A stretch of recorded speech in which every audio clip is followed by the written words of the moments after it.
Liverpool tak perlukan midfielder biasa, mereka perlukan monster. Aku rasa musim panas ni akan jadi antara transfer window paling penting dalam era baru Liverpool. Bukan sebab mereka perlukan nama besar semata-mata, tapi sebab Liverpool sekarang perlukan sesuatu yang lebih penting. Mereka perlukan monster.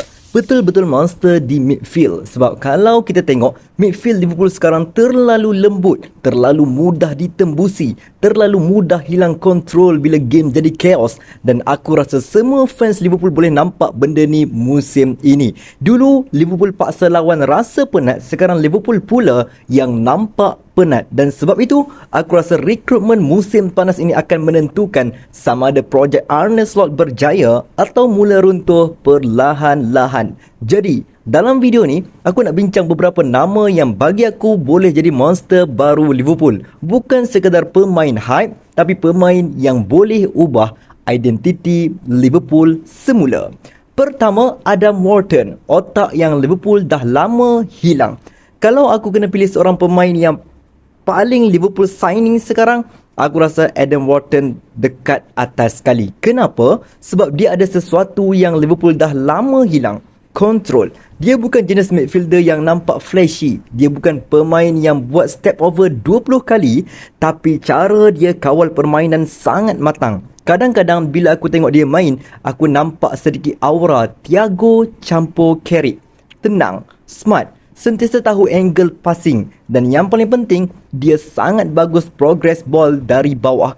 Liverpool sekarang sangat perlukan pemain macam tu, especially selepas kehilangan banyak kreativiti deep build up. Tapi ada satu masalah besar, aku tak pasti dia cukup monster. Sebab bila aku fikir tentang monster midfield, aku fikir tentang intensity, aku fikir tentang physical dominance, aku fikir tentang dual monster. Dan Wharton lebih kepada conductor, bukan warrior. Jadi kalau Liverpool sign dia, aku rasa mereka masih perlukan seorang lagi midfielder yang lebih ganas. Kedua, Sandro Tonali, pemain paling Liverpool.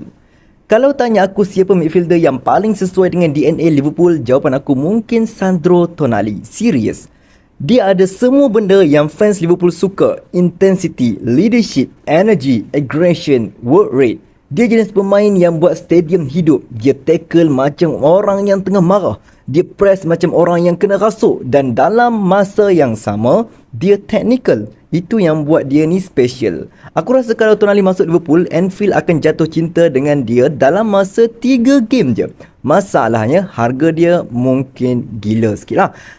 Dan Newcastle tak ada sebab untuk jual. Tambah pula banyak kelab besar lain juga tengah monitor dia. Tapi kalau Liverpool berjaya dapat dia, aku rasa itu signing yang boleh ubah keseluruhan mentaliti pasukan. Sebab sekarang Liverpool terlalu perlukan pemain yang boleh bagi aura fighter semula. Ketiga, Lamine Camara, the hidden monster. Ini nama yang aku rasa ramai casual fans belum betul-betul kenal. Tapi aku jujur cakap, aku suka gila profil dia. Dia bukan besar sangat, tapi intensity dia gila.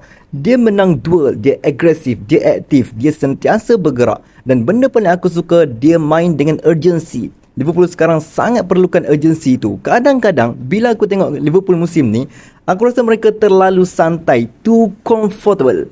Camara pula jenis pemain yang sentiasa main macam hidup dia bergantung pada game tu je. Dan aku rasa Arne Slot boleh mold dia jadi mesin. Tambahan pula, dia mungkin lebih murah berbanding nama-nama besar lain. Dan kadang-kadang, signing terbaik bukan superstar. Kadang-kadang signing terbaik ialah pemain yang perfectly fit system.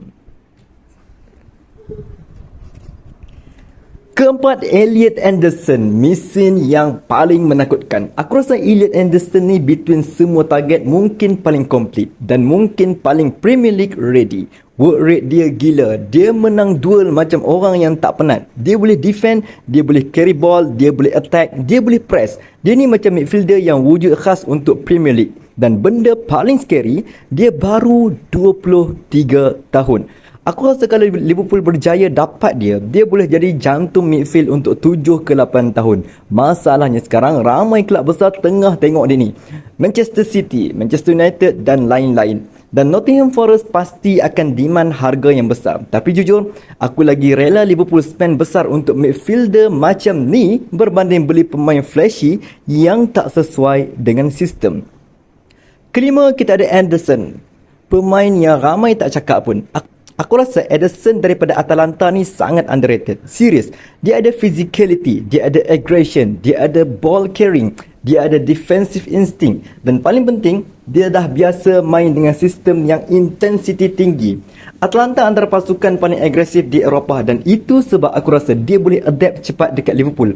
Kadang-kadang, Liverpool terlalu obses nak cari pemain muda, future. Tapi mereka juga perlukan pemain yang boleh terus impact sekarang. Dan Ederson bagi aku nampak macam plug and play midfielder. Dia bukan glamorous signing, tapi kadang-kadang pemain macam ni lah yang ubah pasukan. Keenam, kita ada Carlos Baleba, versi baru Caicedo.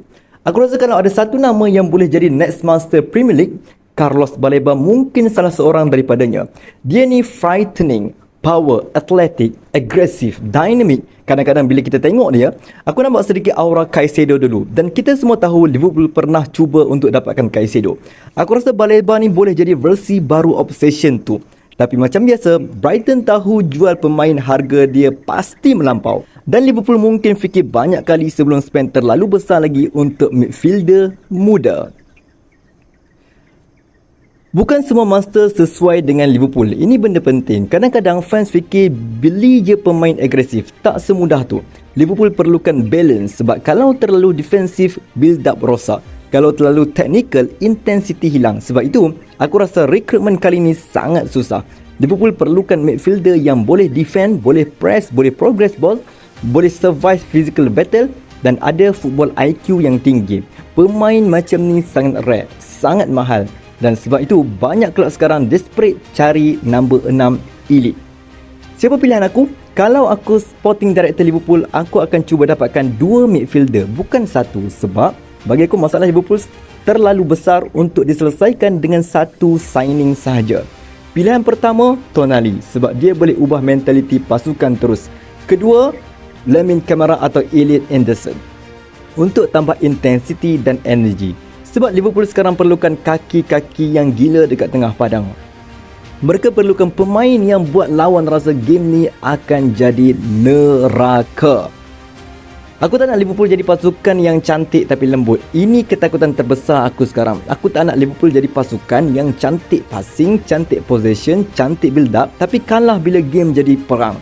Sebab Premier League bukan liga untuk pasukan lembut. Dan musim ni, aku rasa Liverpool terlalu banyak kali kalah sebab mereka hilang physical dominance di tengah.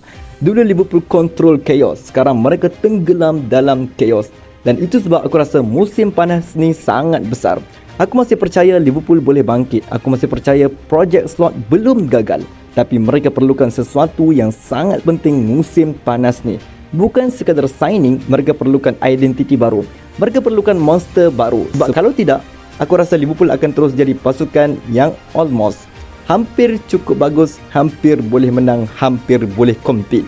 Tapi bukan pasukan yang benar-benar dominan. Dan jujur, itu bukan Liverpool yang aku nak tengok.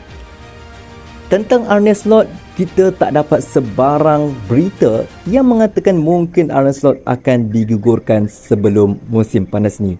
Jadi, penyelesaian yang aku nampak untuk Arne Slot ialah dia mesti dapatkan pemain yang ada kriteria di atas. Sekarang aku nak tanya korang pula, kalau korang boleh pilih satu midfielder untuk selamatkan midfield Liverpool musim depan, siapa pilihan korang? Kita jumpa dalam video yang seterusnya. Jangan lupa untuk subscribe, like dan juga share. You will never walk alone.